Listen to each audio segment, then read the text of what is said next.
Parents ये complain लेके आते हैं कि डॉक्टर साहब मेरा बच्चा काफ़ी इरिटेबल रह रहा है, इमोशंस भी लूज हो रहे हैं, नाक भी बह रहा है, कान रब करते रहता है, ज़्यादा रो भी रहा है, अच्छे से खा भी नहीं रहा, दूध भी नहीं पी रहा। इसको दिक्कत क्या है? और अगर आप पूछोगे तो उसकी एज अराउंड 4 to 8 months बताएंगे। तो this is the period when the teething starts. ये सारे सिम्टम्स टीथिंग से एसोसिएटेड होते हैं। टीथिंग के टाइम पे गम स्वोलन हो जाते हैं, बच्चे को पेन होता है, वो इरिटेबल हो जाता है, रोता ज़्यादा है, वो अपने स्वोलन गम्स के पेन को सबसाइड करने के लिए दूसरी सारी चीज़ें पकड़ता है, उसको मुंह पे लेता है, उसको दांतों के बीच दबाने की कोशिश करता है, जिससे पेन एलिवेट होता है उसके गम्स का। बच्चे को एक्सेसिव सलाइवेशन हो रहा होता है, ड्रूल करता है, बच्चे को हल्का बुखार रहता है, लेकिन वो मोस्टली 38 डिग्री सेल्सियस या 100.4 डिग्री फ़ारेनहाइट के कम होता है। घर के बड़े बुजुर्ग अक्सर बोलते हैं कि डॉक्टर साहब इसको क्योंकि दांत निकल रहे हैं ना, तो इसीलिए इसको लूज मोशंस लगे हुए। ऑल्दो उनका कोरिलेशन तो सही है, बट रीजन गलत है। ओनली टीथिंग पर से doesn't cause loose motions. Teething की वजह से, क्योंकि बच्चा बहुत ज़्यादा माउथिंग करता है, चीज़ों को मुंह पे लेता है, बाइट करता है, इसकी वजह से जो इन्फेक्शन होता है and that causes loose motion.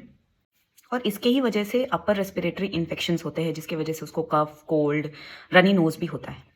इसका मोस्ट इंपॉर्टेंट अनदर रीज़न जो है वो ये है कि इसी टाइम पीरियड के दौरान बच्चों की जो पैसिव इम्यूनिटी है, जो मदर से आती है, वो वेन ऑफ होने लगती है और बच्चा ससेप्टेबल हो जाता है डिफरेंट काइंड ऑफ इन्फेक्शन से। तो व्हेन वो सोर्स ऑफ इन्फेक्शन बहुत ज़्यादा ही फ्रीक्वेंटली इंट्रोड्यूस हो रहा होता है बॉडी में because of the mouthing and biting of objects, infection ज़्यादा लगता है बच्चों को। ये टीथिंग जो है which is a physiological developmental process, ये 4 से 8 महीने के बच्चों को स्टार्ट होता है and by 30 months of age it gets completed. इसमें हम कर क्या सकते हैं? Most importantly we can use the FDA approved teething rings, frozen fruits use कर सकते हैं like frozen banana, we can use frozen vegetables like cucumber, we can massage the swollen gums with our fingers after sanitization, silicone finger cover and use for rubbing the gums, unsweetened rusks and biscuits also। बच्चा गाल को रब कर रहा होता है, कान को रब कर रहा होता है, बिकॉज जो इन्फेक्शन हो जाता है सोलन गम्स में that can travel to the ear and cheek. Rash भी देखने को मिलता है हमें माउथ के अराउंड। सिर्फ ड्रूलिंग हो रही होती है during this phase of teething, तो ड्रूलिंग की वजह से सलाइवा से बार बार इरोजन हो रहा होता है सरफेस पे। सो रैश के लिए we can use some topical skin barrier. हम लोग नॉन फार्माकोलॉजिकल ट्रीटमेंट ट्राई करके भी अगर बच्चे को पेन रह रहा है, इरिटेबल रह रहा है, एक्सेसिव क्राई है, go for the pharmacological treatment. For the pain we can use paracetamol which is the safest drug for pain relief.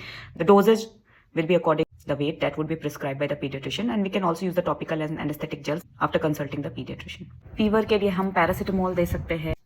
Teething के ये सिम्टम्स 3-4 दिन पहले से डेवलप होते हैं, टीथ निकलने आने के 3-4 दिन के बाद तक रहते हैं।